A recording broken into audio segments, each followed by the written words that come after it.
Assalamualaikum warahmatullahi wabarakatuh. Alhamdulillahirrabbilalamin. Pada kesempatan kali ini kita bisa bersilaturahmi kembali di channel GDA Official. Salam persaudaraan dari saya untuk saudaraku semuanya dari Sabang sampai Merauke. Semoga apapun yang kita inginkan dan kita cita-citakan dikabulkan oleh Allah Subhanahu wa taala. Amin ya Allah ya rabbal alamin. Saudara-saudaraku, apakah kalian ingat aksi 212 kemarin yang dipimpin langsung oleh Rizik Syihab di Jakarta? Kalian ingat kan aksi tersebut? Banyak sekali permintaan-permintaan dari Rizik Syihab kepada Bapak Presiden Prabowo Subianto. Ya, termasuk banyak kalau kata saya. Walaupun Rizik Syihab mendoakan yang terbaik untuk kepemimpinan Bapak Prabowo Subianto. Cuman di sini yang saya garis bawahi, permintaan Rizik Syihab itu terlalu banyak, ya. Apakah kalian tahu bagaimana respon Bapak Prabowo Subianto menanggapi permintaan dari Rizik Syihab tersebut, saudara? Kita lihat bersama-sama, ini dia cuplikan videonya dari video permintaan Rizik Syihab sampai ke tanggapan Bapak Presiden Prabowo Subianto tentang apa yang diminta oleh Rizik Syihab. Ini dia cuplikan videonya. Penegakan hukum di Indonesia yang carut-marut selama ini, saudara, khususnya dalam satu dekade 10 tahun terakhir, saudara, demokrasi dirusak, hukum ditabrak, korupsi merajalela, judi di mana-mana, hancur-hancuran ini negeri, saudara. Maka itu saya berharap mereka-mereka yang telah merusak negeri ini selama 10 tahun jangan dibiarkan. Tapi mereka harus dituntut pertanggungjawabannya. Setuju? Maka itu saya minta dengan tulus, dengan sangat hormat kepada yang kami hormati Bapak Presiden Haji Prabowo Subianto. Tolong Pak, bersihkan pemerintahan Bapak dari orang-orang yang bermasalah, baik bermasalah dengan korupsi, bermasalah dengan judi, bermasalah dengan pelanggaran HAM, bermasalah dengan segala kemungkaran dan kerusakan negeri. Jangan mereka dibiarkan, proses hukum, tegakkan keadilan bagi bangsa Indonesia. Yuk kita hormati pemerintah Pak Jokowi. Saya bukan membela orang, terus terang aja. Untuk apa sekarang saya, apa itu istilah tentara, ngolor, menjilat, ya kan? Bukan saya bela-bela Pak Jokowi karena person, tidak. Saya mau katakan apa adanya.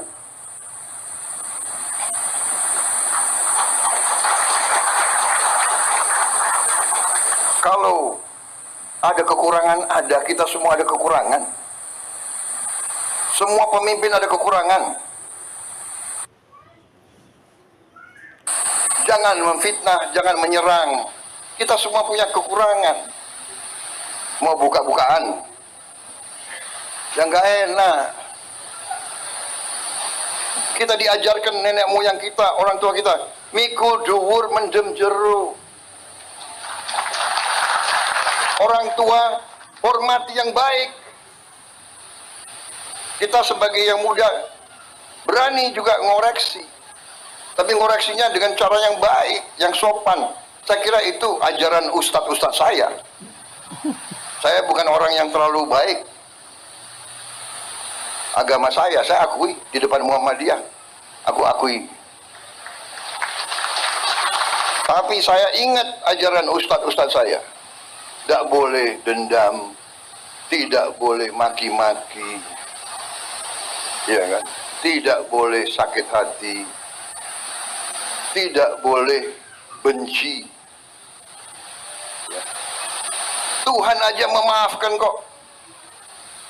Manusia meneruskan permusuhan. Saya ini dikalahkan oleh Pak Jokowi. Dan menteri-menteri saya banyak yang ikut mengalahkan saya. Tapi sudah ini kan perbedaan itu biasa, persaingan itu biasa sudah. Tapi sesudah itu, ayo kerjasama. Nah, bagaimana? Apakah kalian melihat dengan sendirinya? Tadi jawaban dari siapa?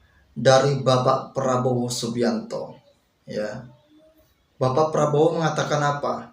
Setiap manusia itu mempunyai kesalahan. Apakah kita pantas untuk mengorek-ngorek kesalahan dari manusia itu sendiri? Jangankan orang lain, kita sendiri pun masih banyak kekurangan. Kita sendiri pun masih banyak kesalahan. Betul atau tidak? Ceramah Rizik Syihab itu bukan mengkritik lagi. Tapi yang saya lihat, ceramah dari Rizik Syihab itu sudah larinya ke dalam provokasi. Menyebarkan ujaran kebencian. Dengan cara caci maki, dengan cara menghina sana sini. Dengan cara menghujat kepada orang lain. Makanya saya berkali-kali berbicara. Hati-hati, wahai umat Islam yang ada di Indonesia. Jangan mau kalian dipecah belah umat. Jangan mau juga kalian diadu domba. Kalau kalian sesama umat Islam, apalagi orang pribumi Nusantara, saling berantem, ya, atau saling tonjok-tonjokan, tahu tidak? Orang yang memprovokasi kalian itu tidak akan pernah sekalipun melakukan tanggung jawab yang ada di dunia. Walaupun mereka menjanjikan katanya akan bertanggung jawab dunia akhirat, itu semuanya bullshit, itu semuanya dusta. Dari segi kasus sepele pun mereka tidak bisa menepati janji-janjinya. Saya katakan apa? Orang-orang seperti Rizik Syihab, orang-orang seperti Bahar Smith, dan orang-orang seperti petinggi-petinggi FPI yang lain, mereka tidak pernah sekalipun menepati janji-janjinya. Makanya saya tegaskan untuk umat Islam yang ada di Nusantara, jangan mau dipecah belah, jangan mau dibentur-benturkan, jangan mau diadu domba.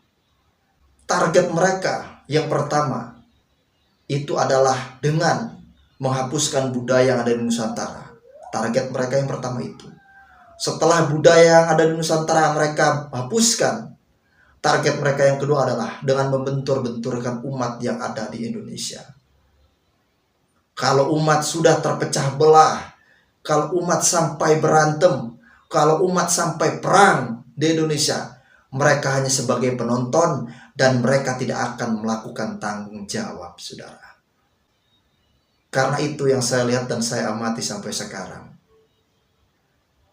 Ya, betul tadi kata Bapak Prabowo Subianto. Jangan pernah kita menyimpan dendam kepada orang lain. Lagian juga yang saya lihat, terlalu banyak permintaan. Seolah-olah orang yang meminta ini orang yang paling benar. Seolah-olah orang yang meminta ini adalah orang yang paling suci. Padahal gak ada benar-benarnya sama sekali. Itu loh. Bapak Prabowo Subianto itu bukan orang bodoh. Ya, beliau juga bukan penjilat. Paham kalian? Beliau tadi mengatakan silakan kalau kalian mau mengkritik, tapi setidaknya mengkritik secara baik-baik. Di sini saya sudah bisa mengambil garis kesimpulan. Yang dimaksud oleh Bapak Presiden Prabowo Subianto, kalau kita mengkritik berarti kita harus mempunyai saran. Karena banyak sekali zaman sekarang ini, saudara, orang mengkritik itu tidak memiliki saran sama sekali. Dan mengkritiknya itu dengan budaya caci maki. Mengkritiknya itu dengan menghujat sana sini. Bahkan mengkritiknya itu menghina ke setiap orang. Ya seperti itu bukan sebuah kritikan, saudara. Tapi yang seperti itu adalah sebuah ujaran kebencian yang dibalut dengan provokasi dan doktrin yang salah. Makanya saya ingatkan sekali lagi kepada umat Islam yang ada di Nusantara, jangan sampai kita mau dibodohi. Ya, kita pun tidak tahu untuk kedepannya nanti gimana. Apakah Rizik Syihab dan kawan-kawan akan melakukan aksi lagi menuntut kepada Bapak Presiden Prabowo Subianto terkait atau tentang yang katanya ingin mengadili Bapak Joko Widodo, yang katanya ingin mengadili tentang Fufu Fafa, atau yang lainnya lagi. Wallahu a'lam bishawab, saudara. Kita tidak tahu ya. Kita hanya bisa mendoakan saja Semoga orang-orang yang benci dengan pemerintah, kita doakan saja semoga mereka mendapat hidayah dari Allah Subhanahu wa taala. Mungkin cuma itu yang dapat saya sampaikan. Semoga bermanfaat untuk kita semua. Akhir kalam saya akhiri. Wabillahi taufiq wal hidayah. Wassalamualaikum warahmatullahi wabarakatuh.